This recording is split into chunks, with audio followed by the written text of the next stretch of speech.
नमस्ते दोस्तों, आज हम बात करेंगे the Lord of the rings के बारे में, जो जॉन आर टोल्किन द्वारा लिखा गया है। The fellowship of the ring. कहानी की शुरुआत शांतिपूर्ण शायर से होती है, जहां हॉबिट सुख शांति से रहते हैं और बाहरी दुनिया की परेशानियों से दूर होते हैं। मुख्य पात्र फ्रोडो बैगिंस अपने अंकल बिल्बो बैगिंस से एक साधारण सा दिखने वाला अंगूठी विरासत में पाता है। लेकिन यह अंगूठी साधारण नहीं है, यह वही वन रिंग है जिसे डार्क लॉर्ड सॉरोन ने मध्य पृथ्वी पर शासन करने के लिए बनाया था। Wizard Gandalf the grey Frodo को इस अंगूठी का काला इतिहास बताते हैं और समझाते हैं कि सॉरोन इसे खोज रहा है ताकि वह अपनी पूरी शक्ति वापस पा सके और मध्य पृथ्वी पर शासन कर सके। इसे रोकने के लिए अंगूठी को माउंट डूम की आग में नष्ट करना होगा, जहां इसे बनाया गया था। स्थिति की गंभीरता को समझते हुए फ्रोडो शायर छोड़ने और इस खतरनाक यात्रा पर जाने के लिए सहमत होता है। फ्रोडो के साथ उसके वफादार दोस्त सैमवाइज गैंजी, मेरियाडोक ब्रैंडीबक, मेरी और पेरेग्रिन टूक पिप्पिन भी यात्रा पर निकलते हैं। वे रिवेंडेल नामक एक एल्वन शरण में पहुंचने की उम्मीद करते हैं, जहां उन्हें मार्गदर्शन और सहायता मिलेगी। लेकिन इस यात्रा के दौरान उन्हें रिंगरेट्स द्वारा पीछा किया जाता है, जो सॉरोन के भयावह सेवक होते हैं और अंगूठी को अपने मालिक के लिए वापस पाना चाहते हैं।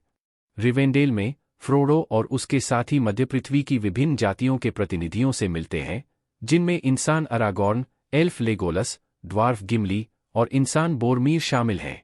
ये पात्र गैंडाल्फ और 4 हॉबिट्स के साथ the fellowship of the ring का गठन करते हैं। उनका मिशन फ्रोडो को माउंट डूम तक सुरक्षित पहुंचाना और अंगूठी को नष्ट करना है। फेलोशिप कई चुनौतियों का सामना करती है। वे मोरिया की खानों से गुजरते हैं, जहां उनका सामना ऑर्क्स और एक बालरोग नामक दानव से होता है। गैंडाल्फ बालरोग से मुकाबला करता है और दोनों एक खाई में गिर जाते हैं, जिससे फेलोशिप के अन्य सदस्य मान लेते हैं कि गैंडाल्फ मर चुका है। शेष फेलोशिप गैंडाल्फ के बिना यात्रा जारी रखती है और अंततः लोथलोरियन के एल्वन राज्य में पहुंचती है, जहां उन्हें गैलाड्रियल, एल्वन रानी, से उपहार और मार्गदर्शन मिलता है। लेकिन फेलोशिप की एकता बिखरने लगती है जब बोरमीर अंगूठी के प्रलोभन में आ जाता है और इसे फ्रोडो से लेने का प्रयास करता है। यह समझते हुए कि अंगूठी उसके दोस्तों के लिए खतरा बन गई है, फ्रोडो अकेले यात्रा जारी रखने का निर्णय लेता है। सैम उसे अकेला छोड़ने से इनकार कर देता है और दोनों हॉबिट्स साथ में आगे बढ़ते हैं, जबकि फेलोशिप के बाकी सदस्य बिखर जाते हैं। ####The two towers. दूसरे खंड द टू टावर्स में फेलोशिप के बिखरे हुए सदस्यों का अनुसरण किया जाता है। अरागॉर्न, लेगोलस और गिमली मेरी और पिप्पिन का पीछा करते हैं, जिन्हें ऑर्क्स ने पकड़ लिया था। उनका पीछा उन्हें रोहन के राज्य में ले जाता है, जहां वे राजा थियोडेन से मिलते हैं, जो सॉरोन के साथी सरुमन नामक भ्रष्ट विजार्ड के प्रभाव में है। गैंडाल्फ, जो बालरोग के साथ लड़ाई से बच गया था और अब गैंडाल्फ द वाइट के रूप में जाना जाता है, आता है और थियोडेन को सरुमन के नियंत्रण से मुक्त करता है। वे साथ में रोहन को सरुमन की सेनाओं के खिलाफ युद्ध के लिए तैयार करते हैं। इस बीच मेरी और पिप्पिन ऑर्क्स से भागने में सफल हो जाते हैं और खुद को फैंगॉर्न जंगल में पाते हैं, जहां उनकी मुलाकात ट्रीबियर्ड नामक एक प्राचीन वृक्ष जैसे जीव से होती है, जिसे एंट कहा जाता है। एंट्स हॉबिट्स के प्रोत्साहन से सरुमन के खिलाफ कदम उठाने का निर्णय लेते हैं, जिसने जंगल को नष्ट कर दिया है। एंट्स सरुमन के किले इसेंगार्ड पर हमला करते हैं, इसे बाढ़ से भर देते हैं और सरुमन के खतरे को खत्म कर देते हैं। दूसरी ओर फ्रोडो और सैम सॉरोन की सेना से बचते हुए अपने सफर को जारी रखते हैं। इस यात्रा में उनका मार्गदर्शक गॉलम है, जो कभी एक हॉबिट जैसा प्राणी था लेकिन अंगूठी के प्रभाव से विकृत हो चुका है। गॉलम की द्वैत प्रकृति, फ्रोडो की मदद करना और उसके खिलाफ साजिश रचना, यात्रा को तनावपूर्ण बनाती है। तीनों डेड मार्शेस से गुजरते हैं और सॉरोन की सेना द्वारा पकड़ में आने से बाल बाल बचते हैं।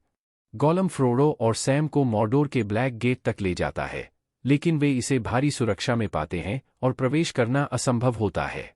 इसके बजाय गॉलम उन्हें मॉर्डोर के एक अन्य मार्ग, सिरीत उंगोल के खतरनाक रास्ते की ओर ले जाने का सुझाव देता है।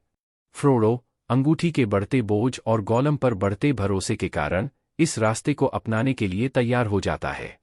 रोहन में इंसानों की सेनाएं युद्ध के लिए तैयार होती हैं, क्योंकि सरुमन की सेना हेल्म्स डीप के किले पर हमला करने के लिए आगे बढ़ती है। एक निर्णायक युद्ध में थियोडेन और उसके योद्धा अरागॉर्न, लेगोलस और गिमली के साथ भारी संख्या में दुश्मन के खिलाफ हेल्म्स डीप की रक्षा करते हैं। जब हार निश्चित लगती है तो गैंडाल्फ मदद लेकर आता है और युद्ध का परिणाम रोहन के पक्ष में कर देता है। सरुमन की सेना हार जाती है और उसकी शक्ति टूट जाती है। ####The return of the king. अंतिम खंड the return of the king में रिंग युद्ध के अंतिम चरण का वर्णन है। अरागॉर्न, जो गोंडोर के सिंहासन का उत्तराधिकारी है, धीरे धीरे अपने नेता की भूमिका निभाने लगता है। वह मृतकों की सेना की मदद से गोंडोर की राजधानी मिनस तिरिथ की रक्षा के लिए एक साहसी अभियान का नेतृत्व करता है। युद्ध के दौरान गोंडोर और रोहन के रक्षक कई वीरतापूर्ण कृत्य करते हैं। थियोडेन युद्ध में मारे जाते हैं और उसकी भतीजी इओविन, जो पुरुष के वेश में होती है, अंगमार के विचराजा को मार देती है, जो रिंगरेट्स का नेता था। हालांकि उनकी हानि बहुत बड़ी होती है, लेकिन वे जानते हैं कि सौरोन की असली शक्ति अंगूठी में है। अरागॉर्न, गैंडाल्फ और अन्य नेता मॉर्डोर के ब्लैक गेट पर चढ़ाई करने का निर्णय लेते हैं ताकि सौरोन का ध्यान भटकाया जा सके और फ्रोडो को अंगूठी नष्ट करने का मौका मिले।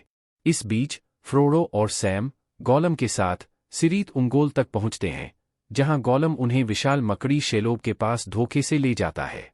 जैसे ही अरागॉर्न की सेना ब्लैक गेट पर सौरोन की सेना से लड़ती है, फ्रोडो और सैम माउंट डूम की ओर संघर्ष करते हुए बढ़ते हैं। अंगूठी का बोझ फ्रोडो पर भारी पड़ रहा है और वह इसकी शक्ति के प्रलोभन में आता जा रहा है। माउंट डूम के किनारे पर पहुंचकर फ्रोडो अंततः अंगूठी के मोह में पड़ जाता है और इसे अपने लिए रखने का फैसला करता है। लेकिन तभी गोलम, जो अंगूठी के प्रति अपने जुनून से प्रेरित है, फ्रोडो पर हमला करता है और उसकी उंगली काटकर अंगूठी छीन लेता है। अपनी विजय के उत्साह में गोलम संतुलन खो बैठता है और अंगूठी के साथ माउंट डूम के जलते हुए लावे में गिर जाता है। इस प्रकार अंगूठी अंततः नष्ट हो जाती है और इसके साथ ही सौरोन की शक्ति भी चूर चूर हो जाती है। कहानी का समापन गोंडोर में होता है, जहां विजयी नायकों की वापसी होती है। अरागॉर्न को राजा का ताज पहनाया जाता है और वह एल्वन राजकुमारी अर्वेन से विवाह करता है। हॉबिट्स शायर लौट आते हैं, लेकिन वहां का हाल देखकर वे स्तब्ध रह जाते हैं। सरुमन, जो अपनी हार के बाद वहां शरण ले चुका था, ने शायर को भ्रष्ट कर दिया था। लेकिन अपनी यात्रा से मिले साहस और अनुभव के साथ हॉबिट्स एक विद्रोह का नेतृत्व करते हैं और शायर को उसकी पुरानी शांति में वापस लाते हैं। धन्यवाद दोस्तों वीडियो को यहाँ तक देखने के लिए। अगर आपको हमारा वीडियो पसंद आया तो लाइक, शेयर और सब्सक्राइब करें।